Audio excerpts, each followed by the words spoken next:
Episode 576 sampai 577. Kisah Ariel, anak bos besar yang berpura-pura culun. Meskipun Angel menyangkal apa yang dikatakan Ariel di dalam hatinya, dia memiliki intuisi bahwa fakta akan menamparnya dengan keras. Lagi pula, jika Ariel tidak memiliki status setinggi itu, bagaimana dia bisa menerima perlakuan setinggi itu di area villa keluarga Wibowo? Ketika dia tiba ke restoran, kecuali Helen, anggota keluarga Wibowo lainnya telah dibebaskan olehnya. Bagaimanapun, Helen harus menurunkan postur tubuhnya di depan Ariel. Dia tidak ingin lebih banyak orang melihat pemandangan ini. Berlutut sebelumnya telah membuat banyak orang merasa tidak puas dengan Helen. Meskipun ketidakpuasan ini tidak penting bagi Helen, bagi seorang wanita yang menyukai kehormatan, dia tidak akan pernah ingin melihat ini terjadi lagi. Ariel langsung duduk di kursi utama. Langkah ini membuat kulit kepala Angel mati rasa. Kursi ini seharusnya milik Helen. Ariel memang bagus, tapi dia berpaling dari tamu itu dan duduk sendiri. Namun, setelah Angel memperhatikan Helen dengan cermat, dia menemukan bahwa Helen tampaknya tidak peduli dengan masalah ini. Jika makanannya tidak sesuai dengan selera Anda, aku bisa membiarkan koki untuk mengganti masakannya lagi, kata Helen pada Ariel. Kamu di rumah, makan saja sampah ini, Ariel berkata dengan ringan. Melihat meja yang penuh dengan sayuran, Angel tidak bisa menahan untuk tidak memutar matanya. Itu adalah pesta, itu sampah di mata Ariel. Apakah anak yang terbuang ini menginginkan masalah? Helen tahu bahwa Ariel ini sengaja mempersulit dirinya sendiri, tetapi dia tidak berani mengajukan keberatan, dan berkata, saya akan membiarkan pelayan menarik kembali dan segera mengulanginya. Lupakan, saya tidak di sini untuk makan malam, dan saya takut diracuni. Setelah jeda, Ariel menatap Angel dan berkata, dia Angel. Mengenai masalah Pasha, kamu beri dia penjelasan. Helen mengangguk dan berkata pada Angel, Nona Angel, apa yang ingin kamu ketahui? Angel menegakkan tubuh dengan ketakutan. Bagaimana dia bisa memenuhi syarat untuk membiarkan Helen memanggilnya Nona? Dia hanyalah asisten kecil di perusahaan Muklis, dan statusnya sangat berbeda dari Helen. Wanita tertua ini memiliki nama yang menghormatinya. Itu akan membuatnya merasa takut. Nona Helen, panggil saja namaku, Angel berkata dengan panik. Penghinaan yang dalam melintas di mata Helen. Wanita seperti ini tidak berharga bahkan untuk dirinya yang sekarang. Kualifikasi apa yang dia sebut Nona? Tapi dia dibawa oleh Ariel. Jadi Helen harus memperhatikannya. Nona Angel tidak perlu gugup. Itu hanya gelar, tidak masalah, kata Helen. Bahkan jika Helen sudah mengatakannya, Angel masih gugup. Ketenarannya melampaui dirinya. Angel telah mendengar terlalu banyak tentang Helen, dan dia khawatir dia akan dibenci. Saya khawatir tidak bisa bergaul di distrik Indonesia, Nona Helen. Saya tidak mampu, kata Angel. Kali ini, Ariel berkata dengan santai. Saya berkata, dia hanyalah bawahanku. Apa yang tidak mampu? Angel menghela nafas lega. Dia benar-benar mengatakan ini di depan Helen. Bukankah dia benar-benar takut Helen akan memalingkan wajahnya dengannya? Tetapi faktanya, adegan Helen membalikkan wajahnya tidak muncul. Dan dia mengangguk, seolah-olah dia mengakui identitasnya. Angel merasakan sel-sel di sekujur tubuhnya melonjak saat ini. Siapa si orang ini? Apa kemampuannya? Bahkan memperlakukan Helen sebagai bawahan. Helen tidak berani membantah. Angel diam-diam mencubit pahanya untuk memastikan ini bukan ilusi. Aku ingin tahu orang seperti apa Pasha itu. Angel menarik napas dalam-dalam dan bertanya. Fakta-fakta sudah ada di hadapannya, dan dia tidak bisa tidak mempercayainya. Pasha bekerja sama dengan saya, ingin mencaplok perusahaan keluarga Muklis. Kali ini untuk keluarga Muklis. Itu juga rencananya, kata Helen. Mata Angel membelalak dan menatap Helen dengan tidak percaya. Di matanya, Pasha bekerja keras untuk perusahaan dan merupakan bos yang sangat baik dan bertanggung jawab. Jadi Angel selalu sangat mengagumi Pasha, dan bahkan mengagumi Pasha untuk sementara waktu. Tanpa diduga, uji tuntasnya menyembunyikan konspirasi besar secara diam-diam. Apakah ini benar? Angel bertanya dengan tidak percaya. Tentu saja itu benar. Saya tidak harus berbohong kepada Nona Angel, kata Helen. Angel duduk di kursi, dan bayangan Pasha langsung runtuh di dalam hatinya. Dalam hal ini, Pasha bukanlah satu-satunya orang. Dia tidak begitu mampu atau tidak berani. Banyak manajemen senior perusahaan telah berpartisipasi, jadi mereka akan menangis bersama pada pertemuan hari ini. Ariel berkata dengan ringan, Anda ingin membersihkan seluruh manajemen senior perusahaan. Angel tiba-tiba memikirkan apa yang mungkin ingin dilakukan Ariel, dan berkata dengan ngeri. Apa gunanya benalu seperti mereka ini tinggal di perusahaan? Tentu saja, saya harus melepaskan mereka, kata Ariel. Angel selalu menganggap Ariel sebagai anak hilang yang tidak kompeten. Dia hanya tahu menghabiskan uang untuk bermain dengan wanita. Tetapi saat ini, citra Ariel telah berubah drastis di hatinya. Dia berpikir bahwa ini adalah tindakan bodoh bagi Ariel untuk menyinggung orang-orang di ruang konferensi itu. Tetapi sekarang dia tahu bahwa kebencian yang sengaja dicabut oleh Ariel adalah untuk mengeluarkan orang-orang itu dari perusahaan. Dengan kata lain, sejak dia masuk perusahaan, Ariel sudah punya rencana untuk berurusan dengan mereka. Daripada menjadi bodoh dan sok, jangan melihatku dengan tatapan seperti itu. Aku tidak ingin kamu mengakui kesempurnaanku. Ariel berkata sambil tersenyum. Angel mengernyitkan hidung. Meskipun dia tidak mau mengakuinya, suara di dalam hatinya mengatakan bahwa Ariel memang tidak sia-sia. Menurutku kamu tidak luar biasa, kata Angel. Sekarang masalah sudah diklarifikasi. Ayo pergi. Ariel berdiri. Tidak berencana tinggal di sini untuk makan malam. Angel tidak pernah makan di meja yang enak. Tapi dia tidak memiliki nostalgia sedikit pun. Bagaimanapun, ini adalah villa keluarga Wibowo. Hanya berdiri di sini membuatnya sangat gugup. Bagaimana dia bisa mood untuk makan? Setelah meninggalkan villa, Angel benar-benar menenangkan pikirannya. Ketika dia diam-diam menatap Ariel, matanya jelas berbeda dari sebelumnya. Dia tidak bisa melihat orang seperti apa Ariel itu. Di permukaan, dia terlihat seperti playboy. Tapi kenyataannya, ini bukan sampah sungguhan. Tapi kenapa dia menunjukkan penampilan yang menyebalkan? Setelah mendapatkan kopilot, Angel tidak bisa menahan diri untuk tidak bertanya kepada Ariel, orang macam apa kamu ini? Kamu lihat lebih dekat. Apa kamu belum melihatnya? Ariel berbalik untuk menatap Angel dan berkata, apa yang harus saya lihat? Angel bertanya dengan bingung, tidakkah menurutmu aku sangat tampan? Ariel menyalakan mobil sambil tersenyum. Angel mengeluarkan mata putih yang menembus langit. Tentu saja, ia mengakui bahwa Ariel memang memiliki wajah yang tampan. Namun yang ingin ia ketahui bukanlah penampilan Ariel, melainkan kepribadiannya. Namun, karena Ariel tidak mau mengatakannya, dia tidak melanjutkannya. Dalam perjalanan pulang, Ariel berkata kepada Angel, bantu aku memasak semangkuk mie. Kali ini ingat untuk menambahkan bumbunya. Anda mengatakan tadi di meja yang penuh dengan makanan lezat sebagai makanan sampah. Dan kamu kembali makan mie. Kamu sakit. Angel berkata dalam hati, ada segalanya di atas meja keluarga Wibowo. Dan Angel bahkan tidak punya banyak hidangan. Bukankah makanan bawahan adalah sampah? Bagaimana orang bisa makan apa yang dimakan bawahan? Ariel berkata dengan ringan, pura-pura sombong. Angel tampak ingin mengatakan sesuatu dan berhenti. Dia ingin bertanya bagaimana Ariel melakukannya. Bagaimanapun, wanita tertua dari keluarga Wibowo alias Helen terkenal mudah tersinggung. Tapi dia bisa membuat Helen mengatakan sesuatu yang menentangnya. Namun, Angel tahu bahwa meskipun dia bertanya, dia tidak akan mendapat jawaban. Jadi dia tidak bertanya. Setelah pergi ke dapur untuk memasak semangkuk mie untuk Ariel, Angel hendak pulang.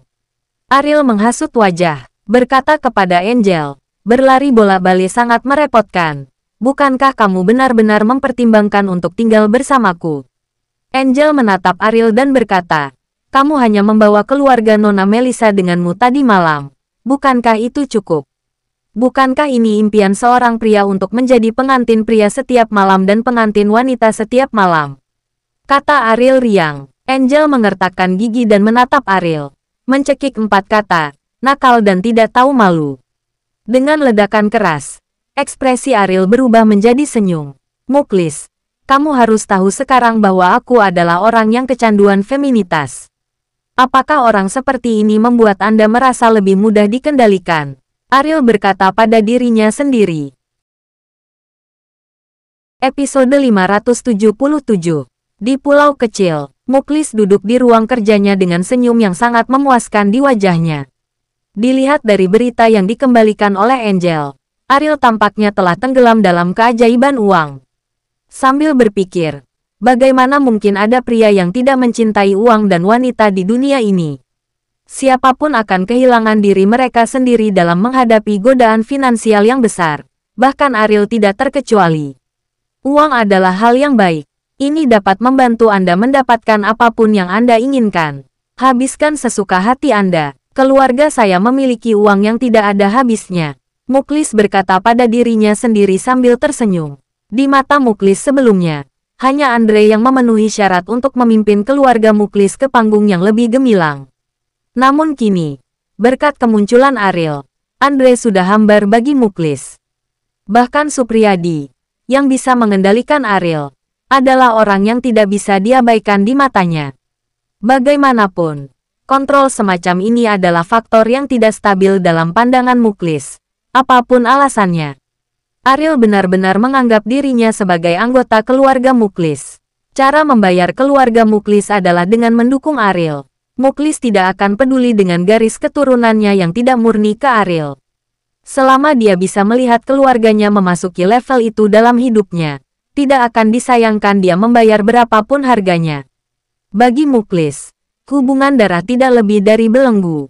Berdiri, berjalan keluar dari ruang kerja, Muklis datang ke kamar Supriyadi.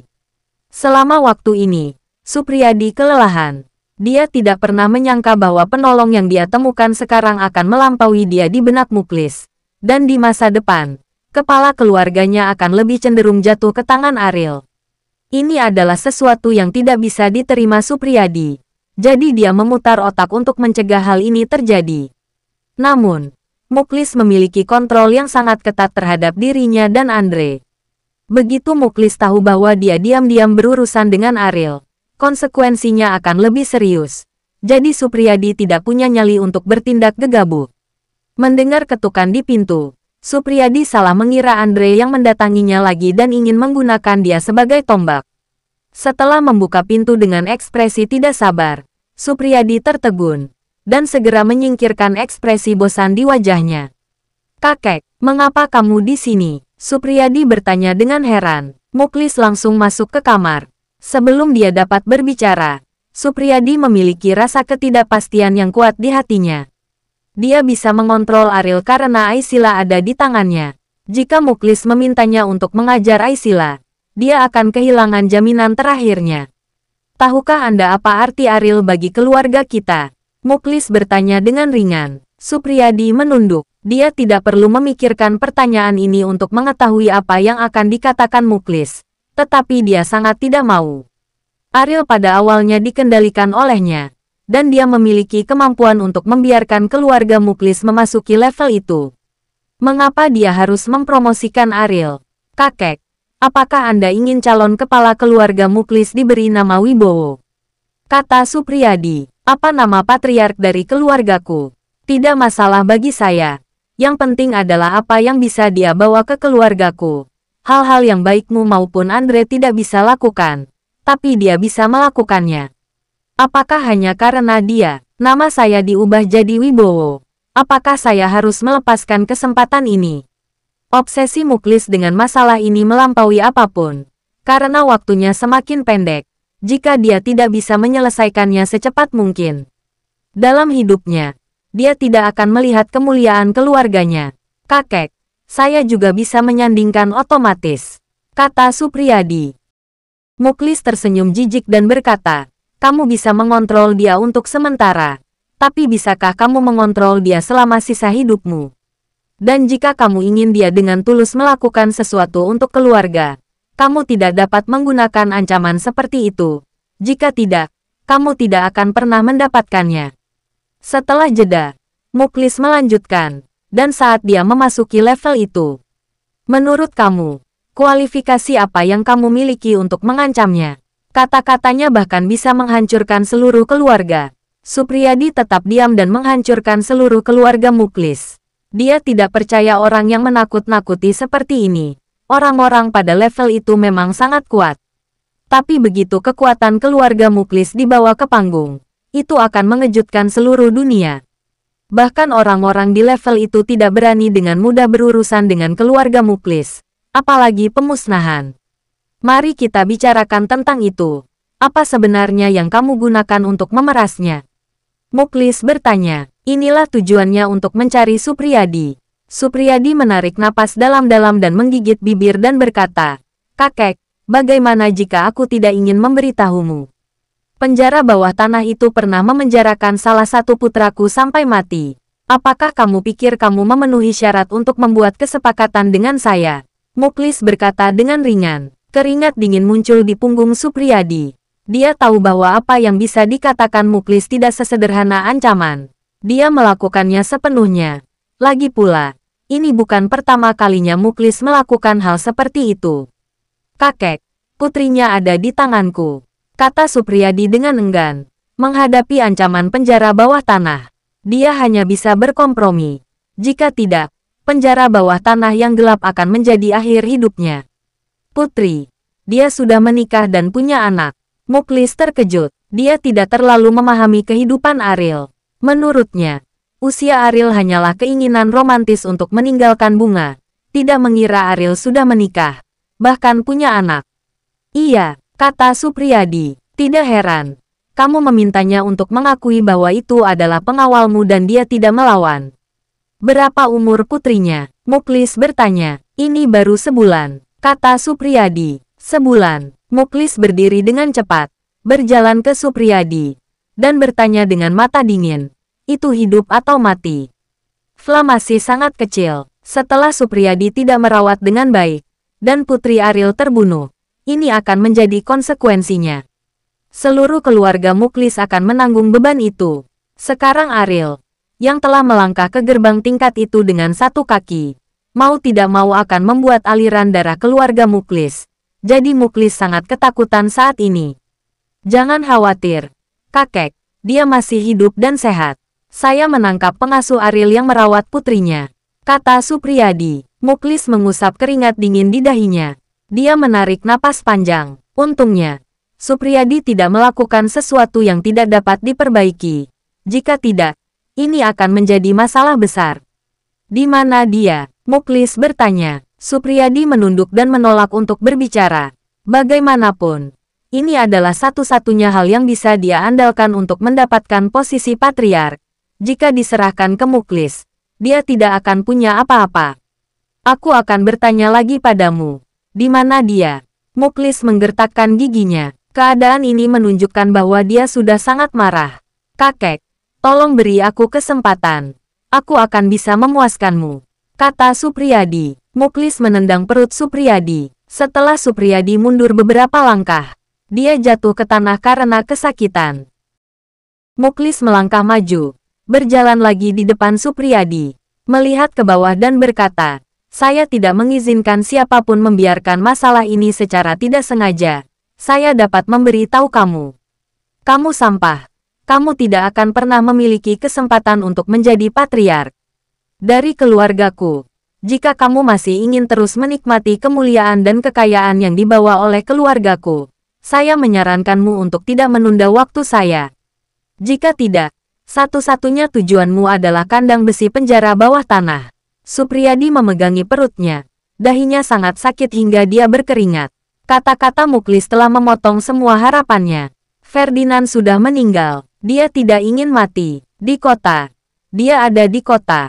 "Kakek, aku akan memberimu alamatnya segera," kata Supriyadi. Muklis mendengus dingin dan berkata, "Meskipun kamu adalah cucuku, kamu harus tahu bahwa aku tidak pernah memandang hubungan darah seperti ini di mataku. Jadi sebelum kamu melakukan sesuatu, kamu sebaiknya memikirkan konsekuensinya. Saya tidak akan menunjukkan belas kasihan kepadamu karena kamu adalah cucuku."